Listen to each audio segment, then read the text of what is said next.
পুজোর সময় আকাশবাণী কলকাতায় মহালয়া আমরা অনেক শুনেছি। সে সময় এর সঙ্গীত পরিচালক ছিলেন পঙ্কজ মল্লিক। কোনো এক কারণে বেতার কর্তৃপক্ষের সঙ্গে বনিবনা না হওয়ায় তিনি সে সময় অনুপস্থিত ছিলেন। 1944 সালে মহালয়ার ভোরে মহিষাসুর মর্দিনী নামে যে সঙ্গীত আলেখ্যটি প্রচারিত হয়েছিল তার সঙ্গীত পরিচালক ছিলেন হেমন্ত মুখোপাধ্যায়। হেমন্তের বয়স তখন মাত্র 24। কতটা প্রতিভাধর হলে এরকম তরুণ বয়সী একজনকে এত বড় একটি কাজের দায়িত্ব দেওয়া যায়। ভবানীপুরের মিত্র ইনস্টিটিউশন মূলত বড় লোকদের স্কুল ছিল। কেরানি বাবার ছেলে হেমন্ত সেখানে পড়তেন। তখন 10ম শ্রেণীর ছাত্র। প্রবেশিকা পরীক্ষা শেষ হলেই কলেজে ঢুকবেন। ক্লাসের মাঝে অফ পিরিয়ডে হইচই করছিল ক্লাসের ছেলেরা, কোরাস গাইছিল। হঠাৎ সেখানে এসে হাজির হলেন স্কুলের অ্যাসিস্ট্যান্ট হেডমাস্টার। সবাই চুপ। তিনি জিজ্ঞেস করলেন কারা গান করছিল। এবারও কেউ কথা বলে না। হেমন্ত সরল মনে বলল, আমি স্যার, আমার সঙ্গে অফিসে এসো। লাল কালি দিয়ে রেজিস্টার খাতা থেকে হেমন্তের নাম কেটে বললেন, যাও এবার গান গেয়ে বেড়াও। স্কুল থেকে তোমায় তাড়িয়ে দেওয়া হলো। ক্লাসের বন্ধুরা সবাই বাইরে দাঁড়িয়েছিল। স্কুল থেকে তাড়িয়ে দেওয়া হয়েছে এ কথা শুনে তারা অবাক হলো।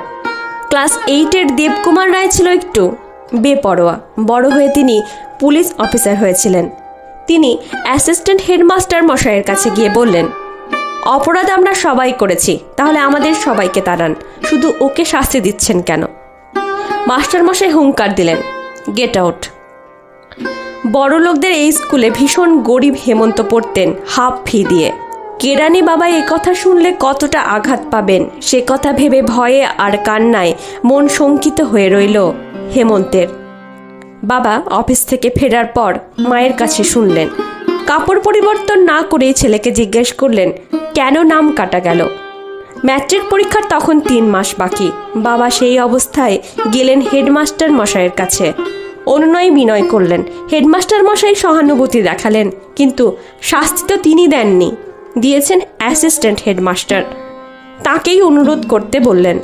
বাবা সেই রুক্ষ মেজাজের অ্যাসিস্ট্যান্ট হেডমাস্টার মশাইয়ের কাছে গিয়ে ছেলের শাস্তি মাপ করার জন্য অনুরোধ করলেন। অবশেষে পাথর গলল। কথাটা বললাম হেমন্তের মনের জায়গাটা বোঝার জন্য।